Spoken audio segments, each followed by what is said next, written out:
Hey everyone, in today's video, I just wanted to take a quick few minutes and show you an easy way to hem t-shirts. So this could be for the hem around your waist. It can also be for a hem around your sleeve. So today I've got a friend of mine gave me her t-shirt that we're gonna wear for our church's art camp coming up. A little inspired. So she is very sweet to have already pinned up the inside hemline of where she wants this shortened to. So that makes this really easy for me because I will just go through and I'm gonna mark about 1/2 inch away from the hem that she wants it. And that's where I'm gonna hem it. But since this is black and I'm gonna be hemming with black thread, I thought it would be a lot easier if I used just some scrap knit fabric to show you how we're gonna do this so that it's easier for you to see the final result of the stitching. So I am gonna use just a tiny piece of knit fabric, and this is gonna be enough to show you how we're gonna do this.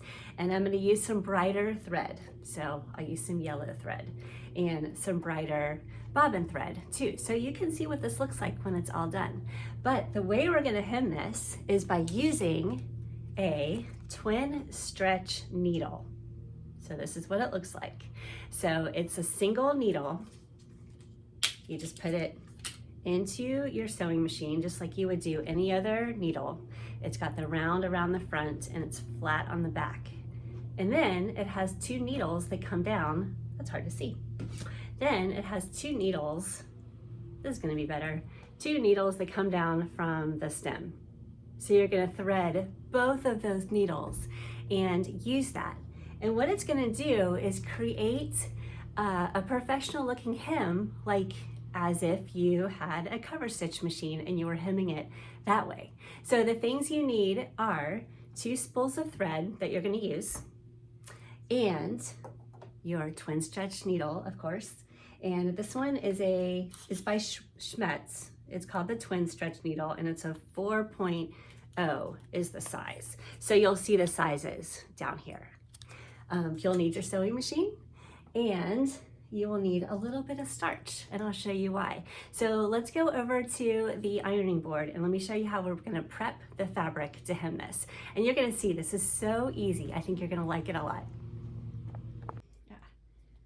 So this is the Mary Ellen's Best Press Starch. And I like this one a lot. I know I've mentioned it in other videos. Okay, so the first thing I'm gonna do is spray this down with a little bit of starch.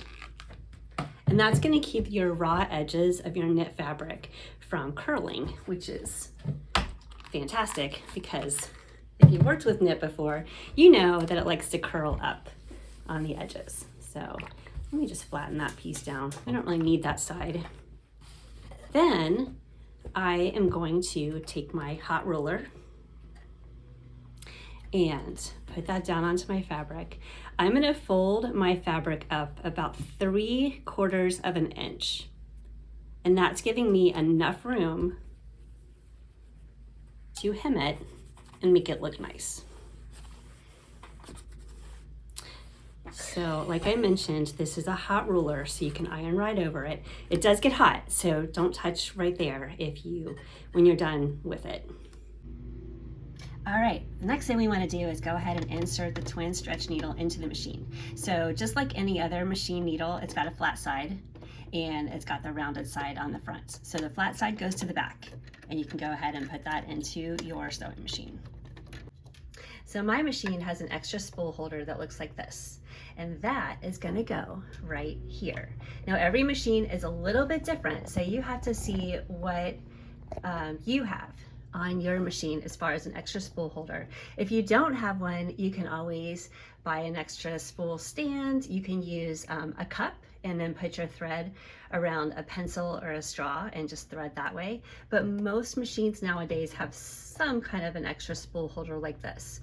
Sometimes they might have an extra hole, like that might be one too, where the spool holder goes. So you just have to read your manual and check that out. So your first thread is gonna go right where your normal thread goes. Your second spool of thread is gonna go on this. And you're gonna have your thread coming off the top layer. or you're gonna have your thread coming around so it's coming to the front, like so. So what I will do is go ahead and thread the regular thread first. Now, one thing to keep in mind, so you're just following your machine's thread path, just like you would thread it normally, nothing fancy here.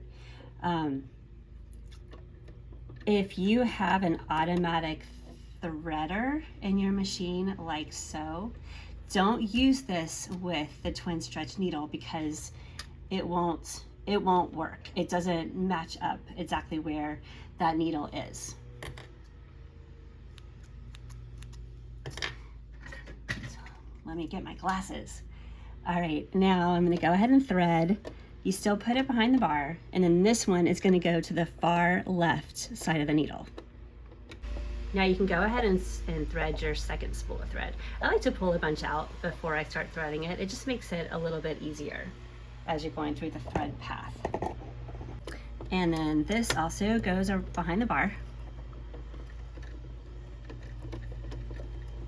And then this will get threaded into the right side needle.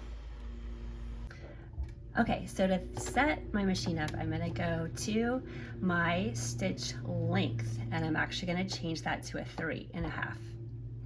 What that's gonna do is, a lot of times if you are hemming a t-shirt, you may find that the hem has a tunnel, meaning you can't get that hem to flatten out. So I'm gonna put a picture on here of a t-shirt that I did where I did not increase the stitch length, and you can see the tunneling and what I mean, and that did not iron or press out either. So the best way to avoid that tunneling is by increasing your stitch length. All right, so before hemming whatever you want to hem, I highly, highly, highly recommend that you do some scrap. So that's kind of what we're doing here. So my fabric is ready to go. I've got this folded up about 3/4. Because this is such a small piece of fabric, I am not going to pin this or clip it. But if you are using a real t-shirt and you've got a wide piece you need to hem, you may want to go through and clip it or pin it. All right, so let me lower my presser fit, and you can see the edge of my fabric along the 5/8 seam allowance. And that should be enough to pick up the underside.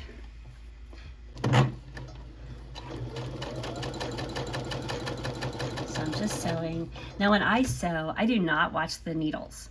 I'm watching where my foot is. I'm watching where this is to make sure this stays on the 5/8 seam allowance. And I'm watching over here too, just to make sure this is all evened out.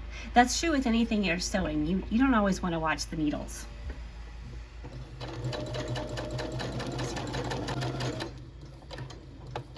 And then when you get to the end, if you're sewing something like around the hem of a t-shirt where it's continuously going around, you can just stitch over a couple of the stitches to reinforce it. You can backstitch on this too, but sometimes I feel like you don't need to.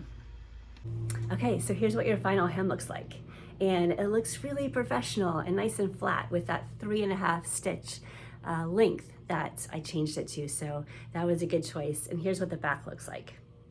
You can go in and just cut off this edge, this raw edge, with some sharp scissors, and I will probably do that on the final product. So I'm happy with that. I'm gonna go press it just to make sure those seams are all solidified and melded in there, but that looks pretty good. So it looks like you used a fancy cover stitch machine, but you didn't have to. This is just a $6 or $7 or $8 twin stretch needle, depending on where you're buying it from. I'll link the one from Amazon below so you can check that out. But with that, I'll let you get back to your sewing projects, and I'll catch you in the next video. Bye.